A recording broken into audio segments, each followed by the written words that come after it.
Salve Maria, aleluia!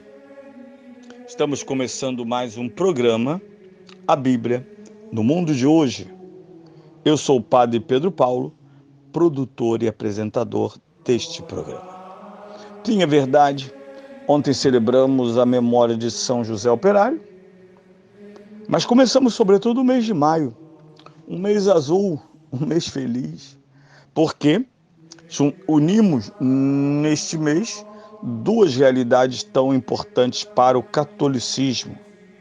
Primeiro, Cristo Pascal, porta das ovelhas. Depois, a Virgem Maria. Conversando com um sacerdote na semana passada, ele me recordava, ou me apresentava, uma bela imagem que o padre Antônio Vieira, o grande locutor português, jesuíta, católico, no século XVII, apresentava à igreja um sermão em que ele dizia que a Virgem Maria era sombra de Cristo, umbra Christi. Verdade, silenciosa e fiel, sempre atrás do Filho. Ela que o traz ao mundo pelo seu corpo, porque ex-Virginis Maria, ela é seguidora. São João Paulo II, que leremos neste mês da Páscoa e mês mariano, muito insistiu sobre isso. Estamos num mês privilegiado em que o tintilhar das contas do nosso rosário são melodia da fé, porque veneram a Virgem, a que temos obrigação de venerar,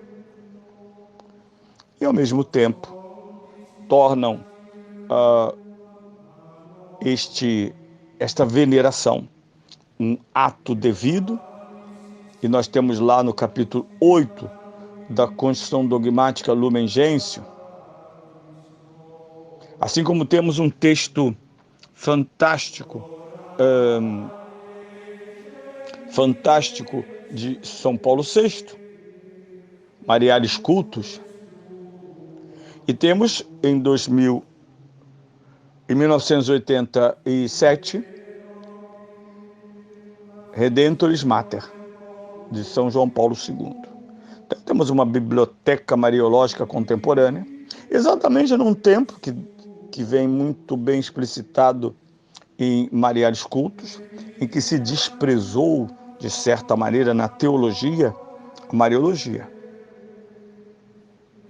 em que foi vendida a falsa ideia, uma ideia que vem dos porões do protestantismo, que falar da Virgem era falar menos de Cristo.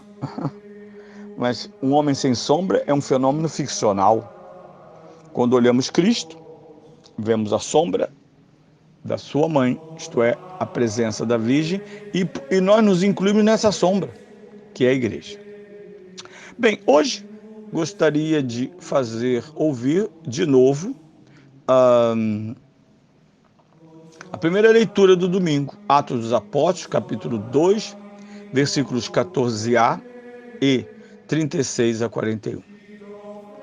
No dia de Pentecostes, Pedro, de pé com os 11 apóstolos, ergueu a voz e falou ao povo: saiba com absoluta certeza toda a casa de Israel, que Deus fez Senhor e Messias, esse Jesus que vós crucificastes.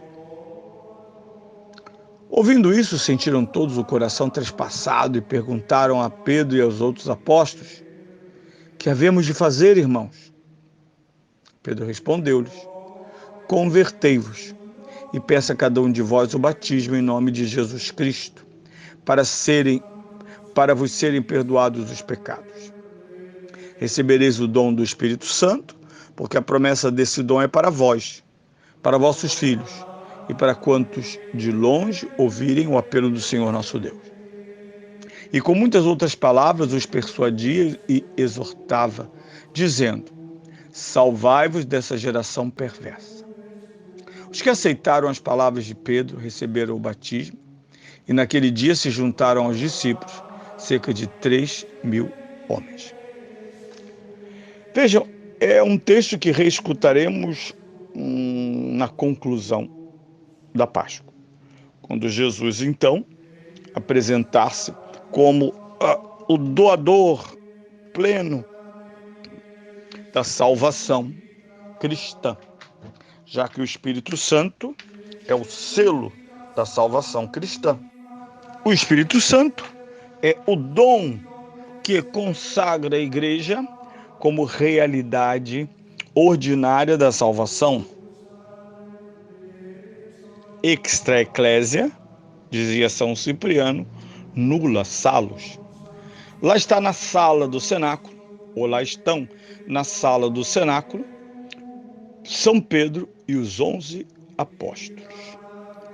A igreja plena antes de Pentecostes, após a ascensão de Cristo, o Espírito Santo já indica aquele que deve suplantar o nome de Judas Iscariotes, de modo que a igreja plena, o novo Israel, está lá quando Pentecostes se realiza. E o querigma que sai dos lábios de São Pedro é muito claro, porque estamos lendo os Atos dos Apóstolos durante toda a Páscoa, como fazemos todos os anos. A igreja suprime o Antigo Testamento, que agora escuta, e nos apresenta esta primeira realidade na igreja como dom pascal. Saiba com absoluta certeza, toda a casa de Israel, que Deus fez Senhor e Messias, esse Jesus que vós crucificaste. Vejam, primeiramente, o querigma é uma palavra de certeza. Na pedagogia contemporânea, dogmático é mal. Ele não aceita a opinião dos outros. Ele é imutável, irredutível e absoluto. O dogma supõe toda a certeza, toda a verdade. Por quê? Porque o sujeito proclamado no dogma é Deus. Deus fez. Assim como Deus criou, Deus fez, constituiu, instituiu o crucificado por vós, Jesus, em Senhor e Messias, dois grandes títulos, Kyrios, Kai, Messiá, ou melhor, Christos. Kyrios, Kai, Christos. Esse é Jesus que vós crucificastes.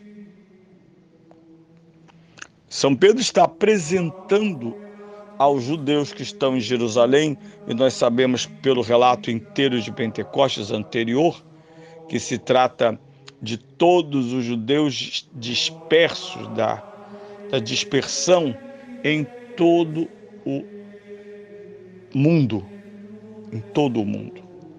São eles de todas as regiões de Roma, da Capadócia, da Síria, de Chipre, então de todos os lugares, e de Jerusalém, que estão lá para a festa das tendas. A eles São Pedro se dirige dizendo: Jesus crucificado, segundo os discípulos de Emaús, o único assunto que ainda percorria e que trazia, e vai trazer tantas discussões na cidade de Israel.